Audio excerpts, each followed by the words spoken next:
మనసు యొక్క ఆట ఆగిపోయింది. ప్రపంచం ఎలాగైతే ఉందో అలాగే ఉంది, ఆలోచనలు ఎలాగైతే ఉన్నాయో అలాగే ఉంది. వాటిని నువ్వు మొదటిసారి దూరం నుంచి చూస్తున్నావు. కూటస్థ స్థితిలో సమస్తాన్ని చూస్తున్నావు. నీలో ఏ అలజడి లేదు, ఏ భ్రాంతి లేదు, ఎలాంటి వైరాగ్యము లేదు, ఏ సాధన లేదు.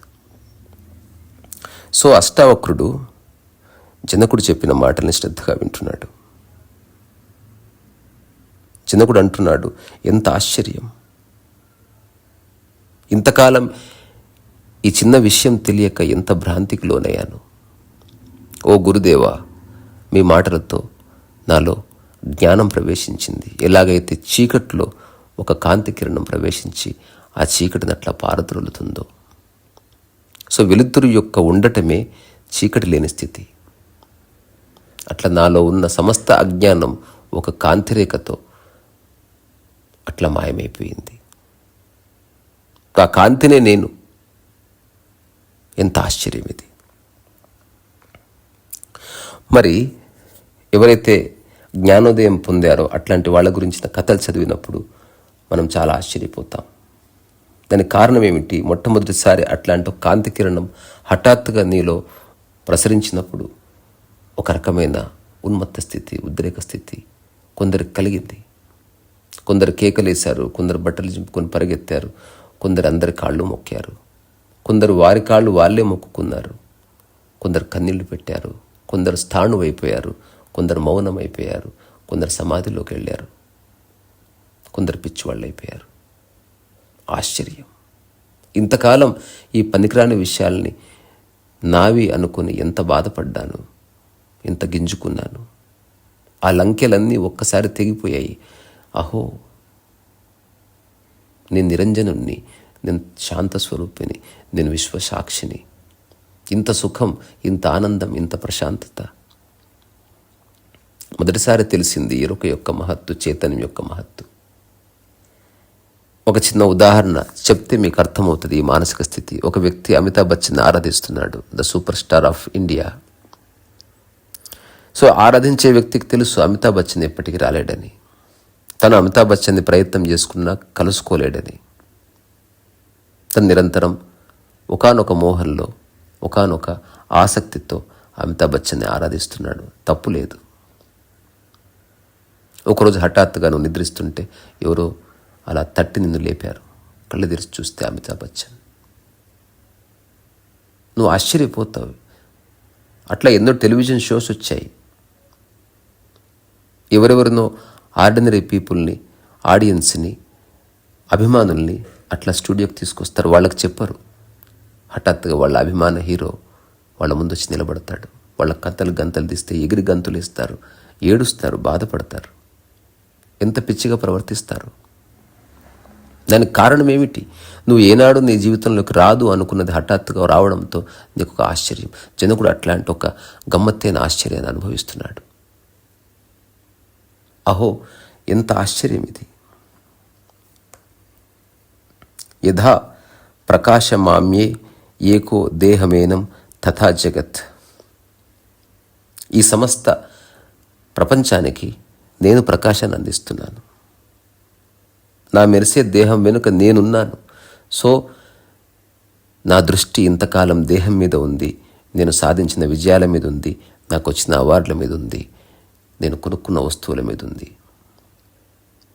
వాటన్నిటికీ కారణభూతమైన మూల వస్తువుని మర్చిపోయాను.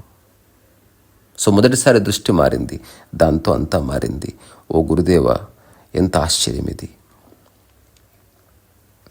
ఆ తర్వాత జనకుడు అంటాడు, సశరీర మహోవిశ్వం పరిత్యజ్య మయాధునా కుతశ్చిత్ కౌశలాదేవ పరమాత్మా విలోక్యతే.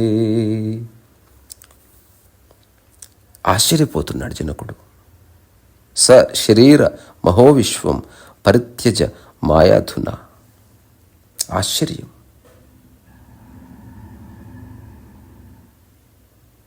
ఈ శరీర సహిత విశ్వాన్ని త్యాగం చేయాలన్న ఆలోచన పోయింది. అది నాది కానే కాదు.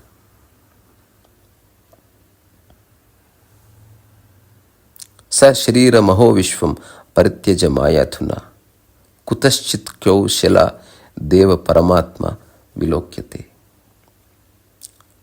ఇప్పుడు నేను మూలాన్ని చూస్తున్నాను. నాలో ఉన్న భ్రాంతులన్నీ పోయినాయి. నాలో ఉన్న అజ్ఞానమంతా అట్లా దూదిపింజలా ఎగిరిపోయింది.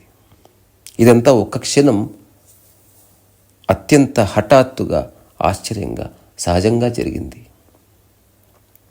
ఎంత ఆశ్చర్యం ఇది!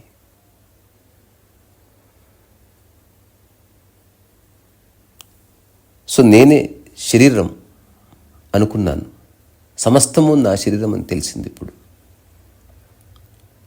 కానీ ఆ సమస్త శరీరం నా వల్లే ప్రకాశితమైంది తెలిసింది. కాబట్టి దాని పట్ల నాకు ఇప్పుడు ఏ మోహం లేదు. మోహం లేనప్పుడు త్యాగం ఎందుకుంది? సో జనకుడు హఠాత్తుగా మాట్లాడుతున్నాడు, ఆశ్చర్యపోతూ మాట్లాడుతున్నాడు. అష్టావక్రుడు శ్రద్ధగా వింటున్నాడు. ఆ తర్వాత జనకుడు అంటున్నాడు, యథానతో యతో భిన్న స్తరంగాః ఫేన బూద్ధదాః ఆత్మనో న తదా భిన్న విశ్వమాత్మా వినిర్గతం. ఈ శ్లోకం పరమాద్భుతమైంది. దీని అర్థము పరమాద్భుతమైంది. యథా నతోయతో భిన్న స్తరంగా ఫేన బుద్ధత ఆత్మనోన తథా భిన్న విశ్వమాత్మ వినిర్గతం. సో ఆశ్చర్యపోతూ అంటున్నాడు, ఎలాగైతే నీటిలో అలలు ఎన్ని ఎగిసిపడినప్పటికీ అల నీటికి భిన్నం కాదు. అట్లా నా ద్వారా ఈ సమస్త విశ్వం, ఈ సమస్త సంసారం, ఈ శరీరాలు, నా శరీరం, నా మనస్సు అన్నీ ఉద్భవించినా అవేవి నాకు భిన్నం కాదు. అవన్నీ నాలోనే కలిసి ఉన్న నా వల్ల ప్రకాశింపబడుతున్నాయి.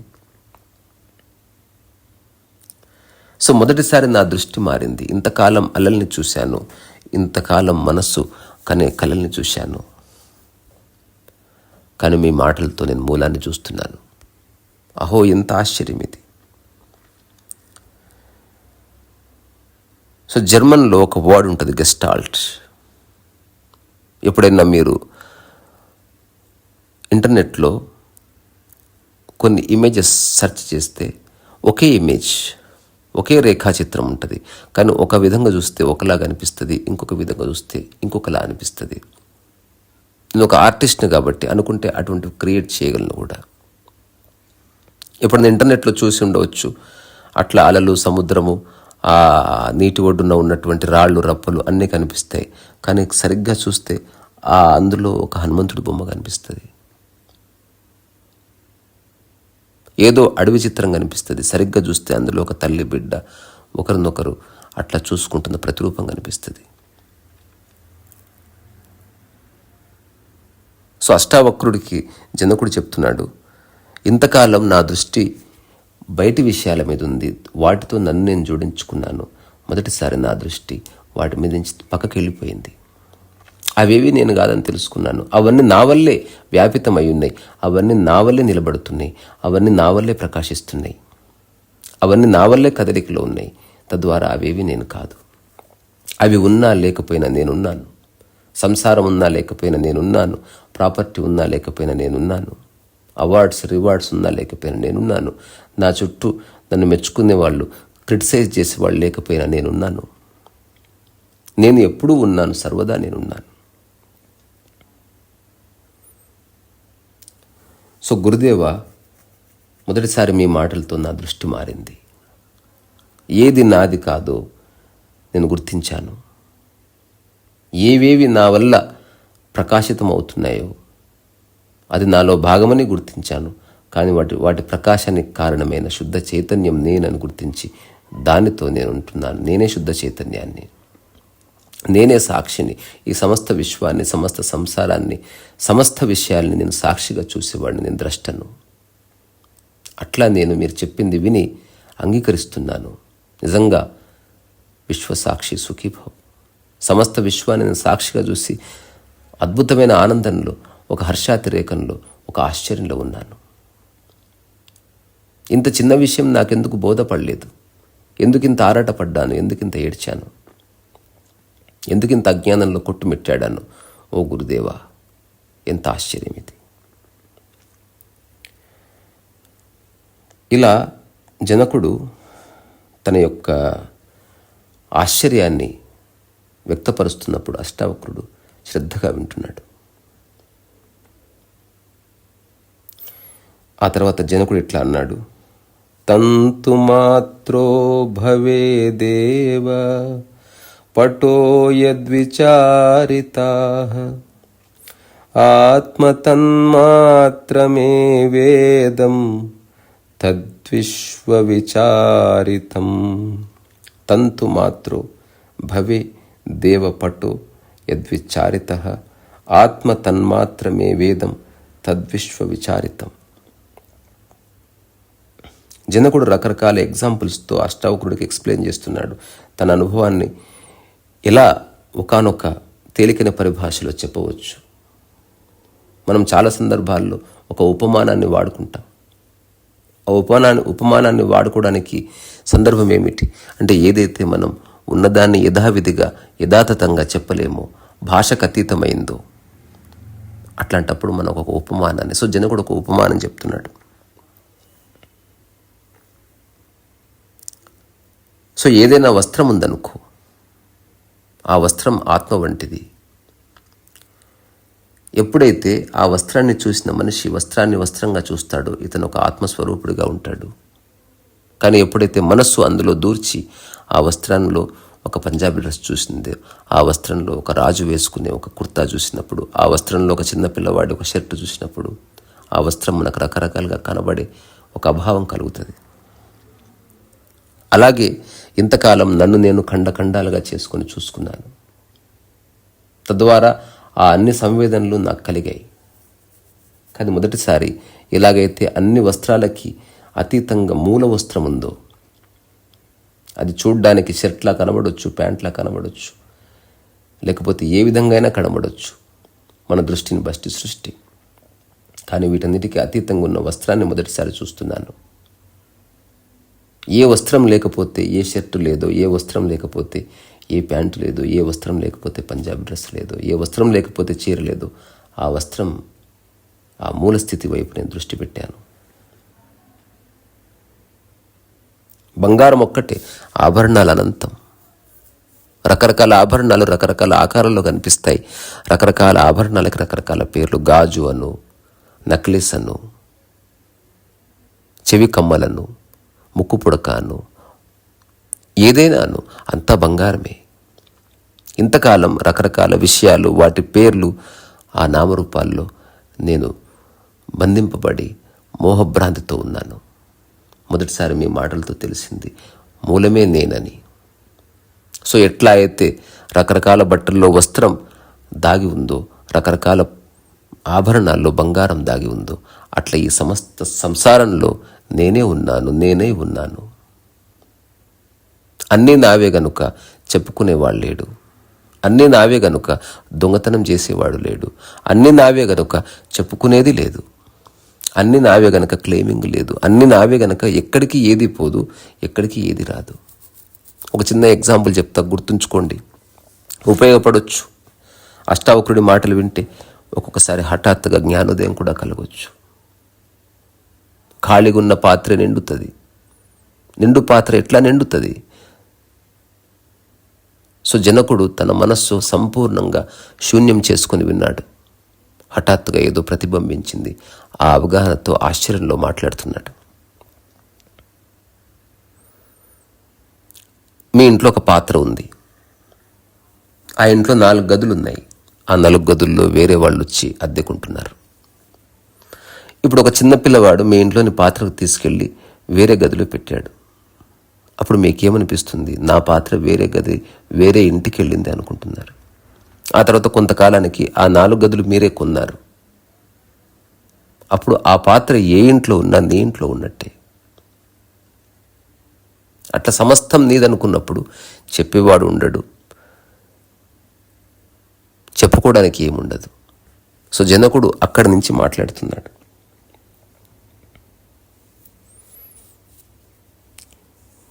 సో నేను అలను కాదు, నేను సముద్రాన్ని, నేను బంగారు ఆభరణాన్ని కాదు, వాటన్నిటికీ ఆలంబనగా ఉన్న మూల వస్తువైన బంగారాన్ని.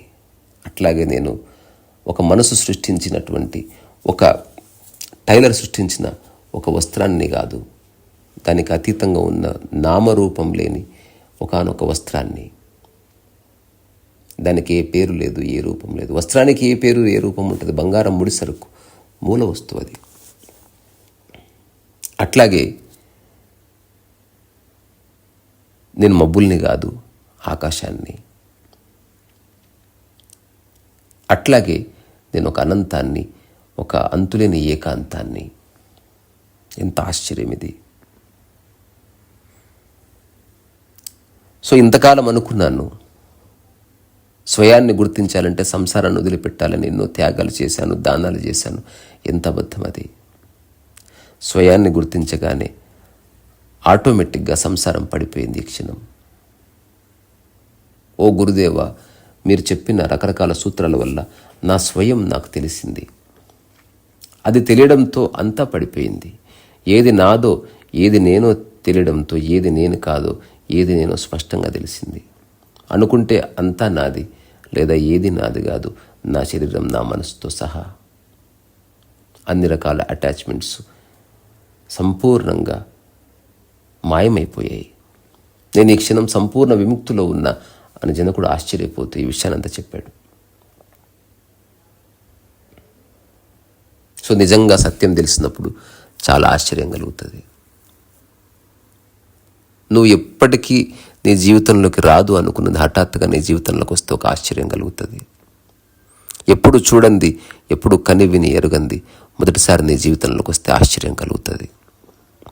అట్లాగే నువ్వెంత గొప్పవాడివో, నువ్వెంత అద్భుతమైన వ్యక్తివో నీకే మొదటిసారి తెలిసినప్పుడు ఆశ్చర్యం కలుగుతుంది.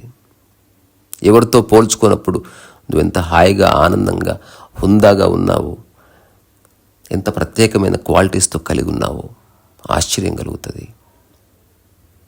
నీ జీవితానికి ఆధారభూతమైంది నువ్వు సృష్టించుకున్న వస్తువులు కాదు, నువ్వు సృష్టించుకున్న రకరకాల విషయాలు కావు, వాటన్నిటికీ అతీతమైన ప్రకృతి అని తెలిసినప్పుడు ఆశ్చర్యమవుతుంది.